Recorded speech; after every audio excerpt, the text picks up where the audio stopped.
Olá pessoal, tudo bem com vocês?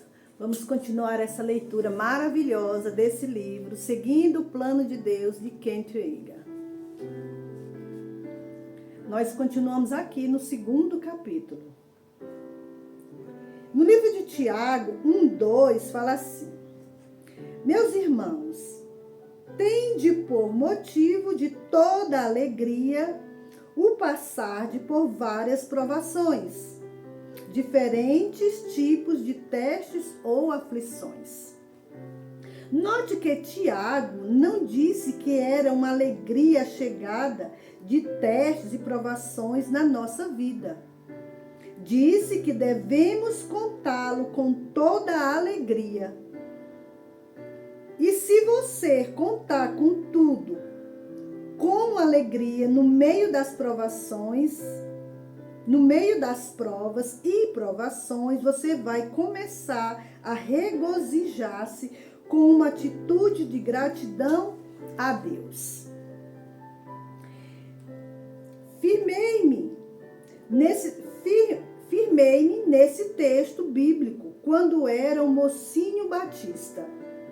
Nada sabia a respeito do batismo no Espírito Santo, mas tinha sido curado e levado do leito da morte.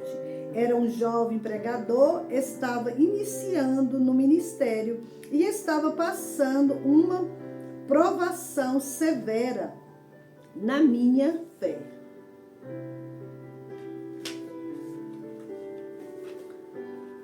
Na ocasião, estava visitando o sítio do meu avô e lembrando-me que fui orar no celeiro. Então fiz exatamente o que esse versículo em Tiago manda fazer. Considerei motivo de toda a alegria. Sabia que estava firme na rocha, na palavra de Deus, de modo que olhei diretamente na cara do diabo e comecei a rir. Alguém perguntou: você sentia vontade de rir? Não me sentia animado para isso. Na realidade, tinha uma vontade de chorar, mas pela fé comecei a rir, porque sabia dentro do meu coração que, de conformidade com a palavra, a vitória era minha. Até aquele momento, nunca tinha visto ninguém gritar ou pular ou dançar no Espírito Santo. Mas, enquanto estava louvando a Deus, lá atrás do celeiro do meu avô, fiz exatamente isso. Coloquei em prática Tiago 1:2. Agi crendo que a palavra de Deus é a verdade, pois ela o é. Regozijei-me pela fé, contando tudo com alegria e contando com a vitória já ganha. Enquanto louvava a Deus atrás do celeiro do meu avô, falei ao diabo: vá adiante e aplique todas as pressões que puder, mas quanto mais difícil a situação, tanto mais vou gritar e entoar louvores a Deus. E continuei louvando a Deus até o peso sobre mim desaparecer. E a opressão do inimigo foi embora. Pouco depois disso, minha situação melhorou de modo inesperado. Mas se eu tivesse permanecido no lado negativo, choramingando e me queixando a respeito da provação que estava passando, não teria saído vitoriosamente. Naquela circunstância específica, não teria recebido o melhor da parte de Deus. Você sabe como é fácil rir, gritar, pular e dançar no culto da igreja. Mas quando realmente tem a plenitude do Espírito, você fica motivado por ele e você fica fervoroso no Espírito e tem o fulgor de Deus o tempo todo. E pode dar graças a Deus no meio de toda e qualquer circunstância. Se estiver passando por alguma prova ou provação, você não fica agradecendo a Deus por causa da prova, mas pode dar graças a Ele porque tem mais uma oportunidade para comprovar que Ele é fiel e para exercitar e cuidar e cultivar a sua fé. Essa é a vontade de Deus para a sua vida. Efésios 5, 18, 21 e 22. Mas enchei-vos do Espírito, sujeitando-se uns aos outros no temor de Cristo.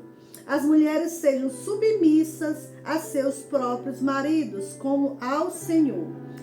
Outra marca da vida cheia do Espírito é a humildade.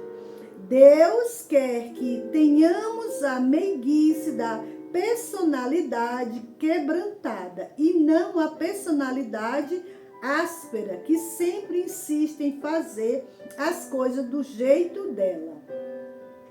Algumas pessoas acham muito difícil submeter-se a outrem, mas quando então que o fulgor do Espírito Santo é fácil? É fácil. Note, versículo 22. As mulheres sejam submissas a seus próprios maridos, como ao Senhor. Efésios 5, 22. Paulo emprega a palavra submeter-se em conexão com os maridos e as mulheres. E emprega a mesma palavra mutualmente em conexão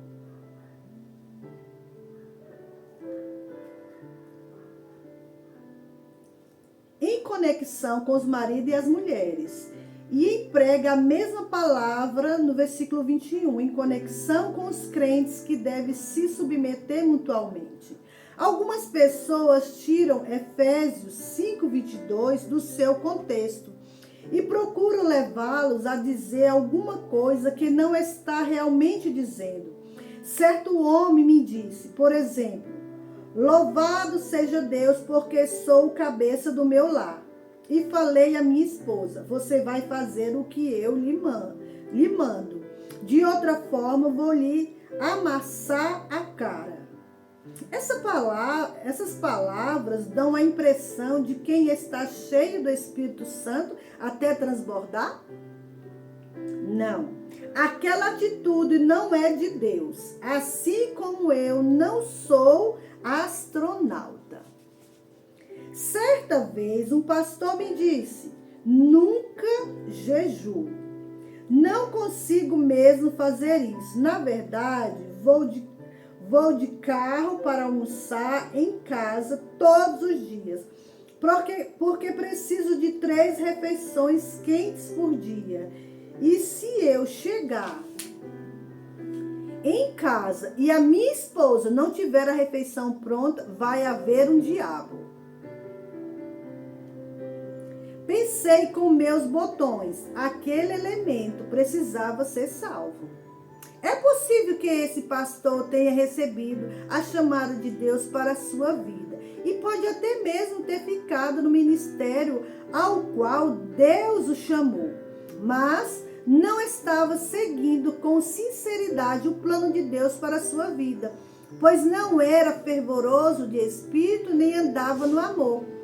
Já mencionei que manter a vida cheia do Espírito Santo afetará todas as áreas do seu ser, corpo, alma e espírito. Por outro lado, deixar de manter a plenitude do Espírito poderá afetá-lo negativamente e também em todas as áreas do seu ser. Esse pastor, por exemplo, não julgava a si mesmo e acabou morrendo jovem. Não era essa vontade de Deus para ele, mas esse pastor não queria andar na luz da palavra nem julgar a si mesmo. A Bíblia diz, porque se nós julgássemos a nós mesmos, não seríamos julgados. 1 Coríntios 11, 31. A Bíblia diz que as mulheres devem ser submissas a seus próprios maridos, como ao Senhor. Efésios 5:22. Diz também que os crentes devem sujeitar-se uns aos outros. Isso significa que devemos ser mandões uns em cima dos outros? Não. E Efésios 5:22 não significa que o marido deve mandar na sua mulher, nem agir com severidade contra ela. Ficamos por aqui com mais essa leitura e amanhã nós voltaremos novamente. Fiquem comigo.